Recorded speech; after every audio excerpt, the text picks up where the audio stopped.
بسم اللہ الرحمن الرحیم۔ اے رب دے دے توفیق مجھے، پابند شریعت ہو جاؤں۔ اے رب دے دے توفیق مجھے، پابند شریعت ہو جاؤں۔ اے رب دے دے توفیق مجھے، پابند شریعت ہو جاؤں۔ بسم اللہ الرحمن الرحیم۔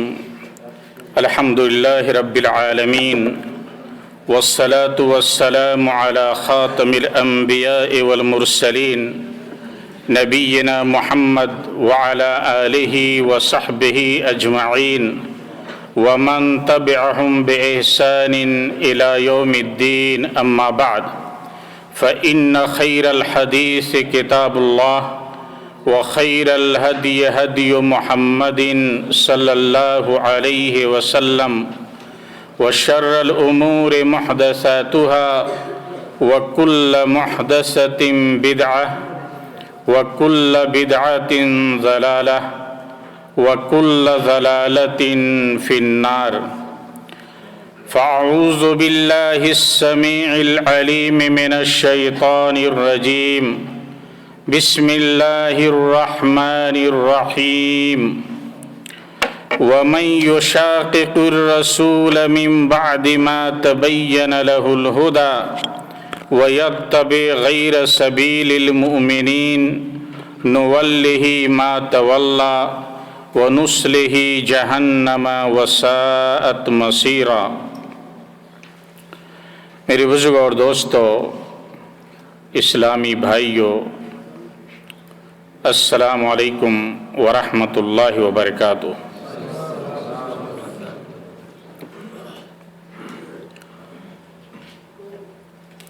اللہ تعالیٰ کا کرم ہے کہ اللہ تعالیٰ نے ہمیں اور آپ کو اسلام جیسی عظیم ترین نعمت اور دولت عطا فرمائی ہے۔ میرے دوستو، اسلام وہ دین ہے جس سے اللہ تعالیٰ نے اپنے بندوں کے لیے پسند فرمایا ہے۔ یہ وہ دین ہے جس کے اندر انسانیت کی بلندی اور اس کے اندر معراج ہے۔ اس دین کے علاوہ کوئی دوسرا راستہ اللہ تعالیٰ کے نزدیک قابل قبول نہیں ہے۔ اسلام ایک مکمل ضابطۂ حیات ہے۔ اس کے احکام بالکل ہی واضح اور روشن ہیں۔ اس کے اندر کسی قسم کی کوئی تاریکی نہیں ہے۔ آج امت مسلمہ کے اندر جو بیماریاں جنم لے چکی ہیں، ان میں سے ایک خطرناک بیماری، ایک خطرناک مرض غیر مسلموں کی نقالی، تقلید اور مشابہت ہے۔ سوال یہ اٹھتا ہے کہ ہماری نسلیں اسلامی تہذیب و ثقافت چھوڑ کر غیر مسلموں کے کلچر کو کیوں اپنا رہی ہے؟ آخر ایسا کیا ہے جو اسلام نے نہیں دیا؟ اسلام نے اخلاق دیے، کردار دیا، امانت و صداقت، غیرت و شجاعت، ایمان و یقین، عدل و انصاف، نیکی پر اجر، گناہوں پر عتاب، اطاعت و عبادات، اخوت و رواداری، حقوق اللہ، حقوق العباد، مساوات و میراث جیسے اوصاف حمیدہ اور احکام جلیلہ عطا فرمائے۔ اس کے علاوہ ہم ایک ایسی قوم تھے جنہیں اللہ تعالیٰ نے اسلام کے ذریعے عزت اور سربراہی عطا فرمائی تھی، جن کے در پر کل تک کفار رحم و کرم کی بھیک مانگا کرتے تھے، پھر آج ہم اپنے اقدار کو چھوڑ کر ایسوں کے پیچھے چل پڑے ہیں جن میں دنیا کی ساری خرافات موجود ہیں، جن کے معاشروں میں فحاشی اور عریانی کا گند ابل ابل کر ہماری حیا اور پاک دامن تہذیب کو مٹائے جا رہا ہے۔ ایسی قوم کے پیچھے آخر ہم کیوں چل پڑے ہیں جن پر خود اللہ نے دنیا اور آخرت میں پھٹکار کی ہے، جن کے ہاں نہ حقوق اللہ کا خیال رکھا جاتا ہے، نہ حقوق العباد کا کوئی پاس و لحاظ۔ آئیے اس موضوع کی وضاحت کرتے ہیں۔ تشبہ اور مشابہت کا لغوی مفہوم کیا ہے؟ لغوی اعتبار سے لفظ تشبہ مشابہت سے ماخوذ ہے، اور مشابہت نام ہے مماثلت، نقل، تقلید اور پیروی کرنے کا۔ نیز مشابہت سے مراد وہ چیزیں ہیں جو آپس میں ملتی جلتی ہوں، لہٰذا جب یہ کہا جائے کہ فلاں نے فلاں کی مشابہت اختیار کی تو مطلب یہ ہوگا کہ اس کی نقل اور پیروی اختیار کر کے اس جیسا ہو گیا۔ ابن فارس فرماتے ہیں الشبہ الشین والباء والہاء اصل واحد يدل على تشابه الشيء وتشاكله لونا ووصفا۔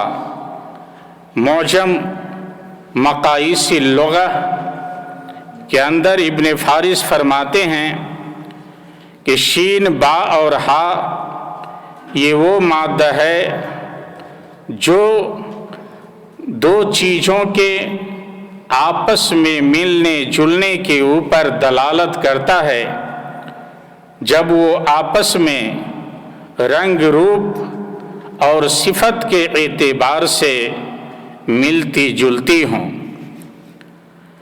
لسان العرب عربی زبان کے اندر بہت ہی مشہور و معروف کتاب ہے۔ اس کے مصنف ابن منظور فرماتے ہیں وَتَشَبَّهَ فُلَانٌ بِكَذَا وَالتَّشْبِيهُ التَّمْثِيل، کہ کہا جاتا ہے فلاں نے فلاں کی مشابہت اختیار کی، اور مشابہت یہ مماثلت کے معنی میں ہے۔ خلاصہ کلام یہ ہے کہ شین با ہا شبہ لغت کے اندر دو معنوں کے اندر استعمال ہوتا ہے۔ پہلا ہے المشابہۃ والمماثلہ، آپس کے اندر دو چیزوں کا ایک دوسرے سے شکل و صورت کے اندر ملنا جلنا، اور دوسرا ہے الالتباس والاشکال، جب کسی چیز کے اندر شک شبہ پیدا ہو جائے اور وہ چیز واضح نہ ہو تو اس معنی کے اندر بھی لفظ تشبہ اور شبہ کا استعمال ہوتا ہے۔ آئیے دیکھتے ہیں کہ مشابہت اصطلاحی معنی کے اندر کس معنی کے اندر اس کا استعمال ہوتا ہے۔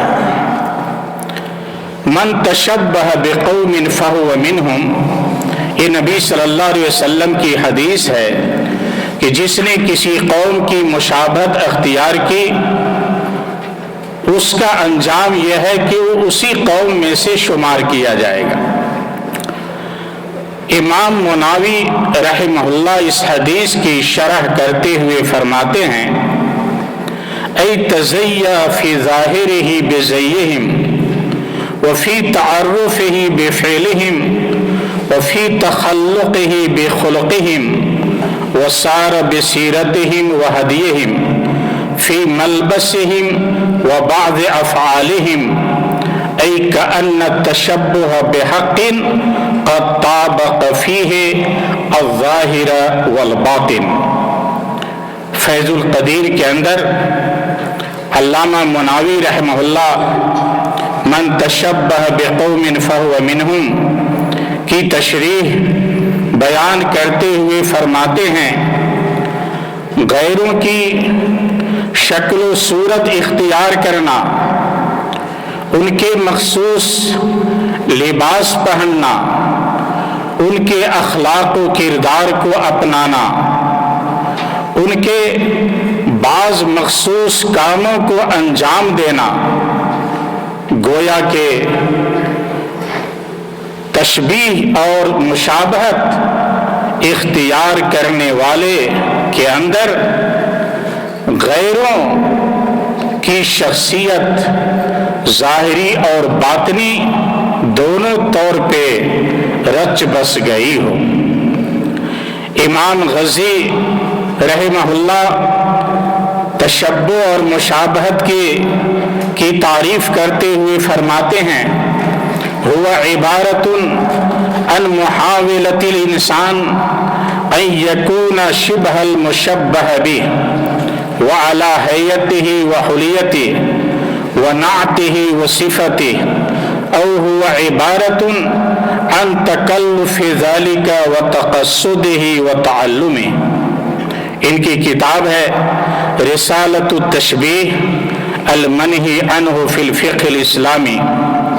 فرماتے ہیں کہ انسان یہ محاولہ کرے، کوشش کرے کہ جس کی وہ مشابہت اختیار کر رہا ہے، جس کی نقالی کرنے جا رہا ہے، اس کی شکل و صورت، اس کی چال ڈھال کو پوری طرح اپنانے کی کوشش کرے اور اس کے طور طریقے کو سیکھنے کی ہر ممکن کوشش میں لگا رہے۔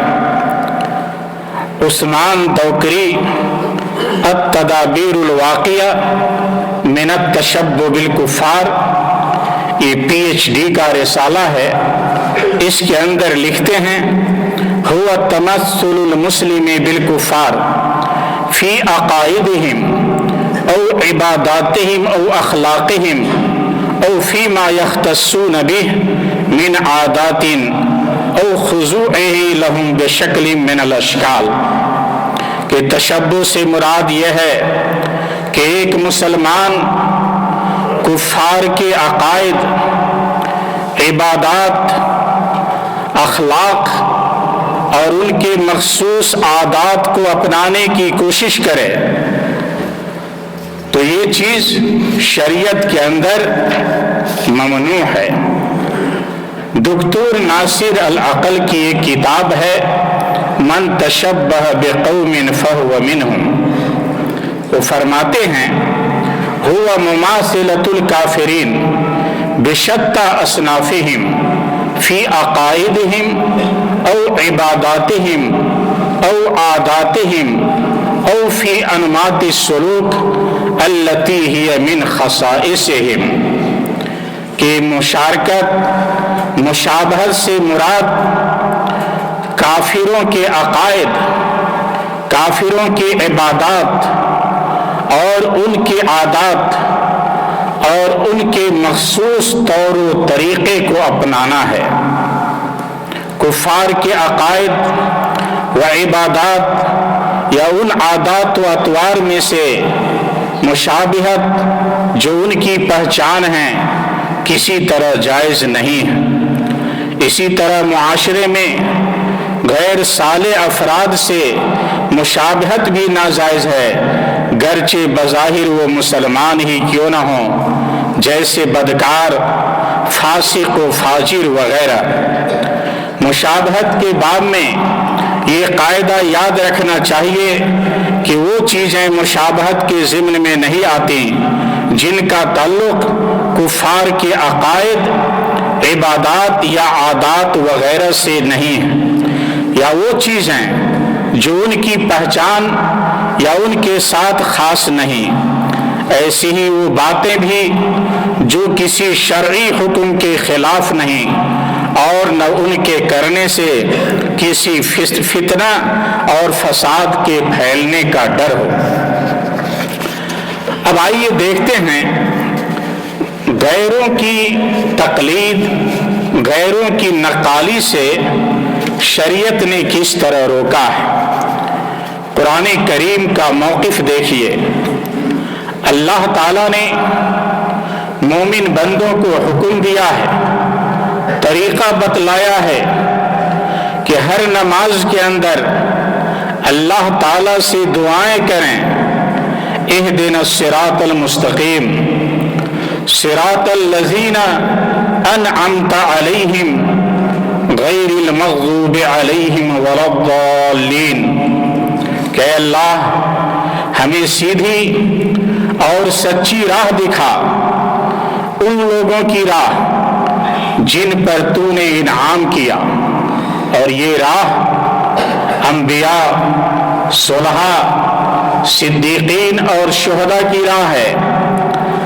اور اللہ نے فرمایا غیر المغضوب علیہم ولا الضالین، ان کی نہیں جن پر غضب کیا گیا اور نہ گمراہوں کی۔ تو جن اقوام کے اوپر اللہ کی پھٹکار نازل ہوئی اور جنہیں گمراہ قرار دیا گیا، ایسے لوگوں کے راستوں سے پناہ طلب کرنے کی تاکید کی گئی ہے، اور ہر مسلمان ہر نماز کے اندر اپنے رب سے یہ دعا مانگتا ہے۔ علامہ ابن کثیر فرماتے ہیں وَهُمَا طَرِيقَةُ الْيَهُودِ وَالنَّصَارَى، ان جو دو راہوں سے پناہ مانگنے کی تلقین کی گئی ہے یہ یہود و نصارہ کی راہ ہے۔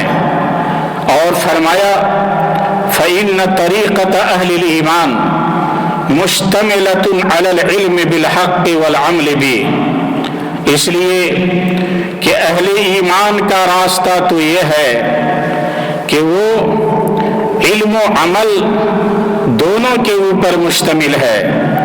وَالْيَهُودُ فَقَدُوا الْعَمَلَ، جبکہ یہودیوں نے جانتے بوجھتے بھی صحیح راہ پہ چلنا چھوڑ دیا۔ وَالنَّصَارَى فَقَدُوا الْعِلْمَ، اور نصارہ نے شریعت کی علم حاصل کرنے کو ترک کر دیا۔ اللہ تعالیٰ سورہ بقرہ کی 120 نمبر آیت کے اندر فرماتا ہے وَلَن تَرْضَىٰ عَنْكَ الْيَهُودُ وَلَا النَّصَارَىٰ حَتَّىٰ تَتَّبِعَ مِلَّتَهُمْ قُلْ إِنَّ هُدَى اللَّهِ هُوَ الْهُدَىٰ، کہ یاد رکھو یہود و نصارہ تم سے ہرگز راضی نہیں ہوں گے، خوش نہیں ہوں گے، یہاں تک کہ تم ان کی ملت، ان کے دین کے پیروکار بن جاؤ۔ کہہ دو کہ اللہ کی ہدایت ہی اصل ہدایت ہے۔ وَلَئِنِ اتَّبَعْتَ أَهْوَاءَهُمْ بَعْدَ الَّذِي جَاءَكَ مِنَ الْعِلْمِ مَا لَكَ مِنَ اللَّهِ مِنْ وَلِيٍّ وَلَا نَصِيرٍ، اور اگر علم کے آ جانے کے بعد تم نے ان کی خواہشات کی پیروی کی تو اللہ کے سوا نہ تو تمہارا کوئی ولی ہوگا اور نہ کوئی مددگار۔ ایسی ہی سورہ بقرہ کی 145 نمبر آیت میں اللہ نے فرمایا وَلَئِنِ اتَّبَعْتَ أَهْوَاءَهُمْ مِنْ بَعْدِ مَا جَاءَكَ مِنَ الْعِلْمِ إِنَّكَ إِذًا لَّمِنَ الظَّالِمِينَ، اور علم کے آ جانے کے بعد اگر تم نے ان کی خواہشات اہوا کی پیروی کی تو پھر تم بھی ظالموں میں سے شمار کیے جاؤ گے۔ سورہ نساء کی 115 نمبر آیت میں اللہ نے فرمایا وَمَن يُشَاقِقِ الرَّسُولَ مِن بَعْدِ مَا تَبَيَّنَ لَهُ الْهُدَى، کہ جس نے ہدایت کے واضح ہو جانے کے بعد رسول کی مخالفت کی وَيَتَّبِعْ غَيْرَ سَبِيلِ الْمُؤْمِنِينَ، اور مومنوں کی راہ کو چھوڑ کر غیروں کی راہ کو اختیار کیا نُوَلِّهِ مَا تَوَلَّى، تو ہم اسے ادھر ہی پھیر دیں گے جدھر وہ خود پھر گیا ہے، وَنُصْلِهِ جَهَنَّمَ وَسَاءَتْ مَصِيرًا، اور ہم اسے جہنم کے اندر داخل کر دیں گے، اور یہ کتنی بری جگہ ہے۔ ایسے ہی میرے دوستو سورہ الجاثیہ کی 18 اور 19 نمبر آیت میں اللہ نے فرمایا ثُمَّ جَعَلْنَاكَ عَلَى شَرِيعَةٍ مِّنَ الْأَمْرِ فَاتَّبِعْهَا، پھر ہم نے تمہیں دین کے واضح روشن راہ کے اوپر چھوڑا ہے تو اسی کی پیروی کرو۔ وَلَا تَتَّبِعْ أَهْوَاءَ الَّذِينَ لَا يَعْلَمُونَ، اور جو لوگ نہیں جانتے ان کی خواہشات کی پیروی مت کرو۔ إِنَّهُمْ لَن يُغْنُوا عَنْكَ مِنَ اللَّهِ شَيْئًا، یہ لوگ اللہ کے نزدیک تمہیں کچھ کام نہیں آئیں گے۔ وَإِنَّ الظَّالِمِينَ بَعْضُهُمْ أَوْلِيَاءُ بَعْضٍ، اور ظالم لوگ آپس میں ایک دوسرے کے دوست ہیں، حامی ہیں۔ واللہ ولی المتقین، اور اللہ تعالی پرہیزگاروں کا ولی ہے۔ میرے دوستو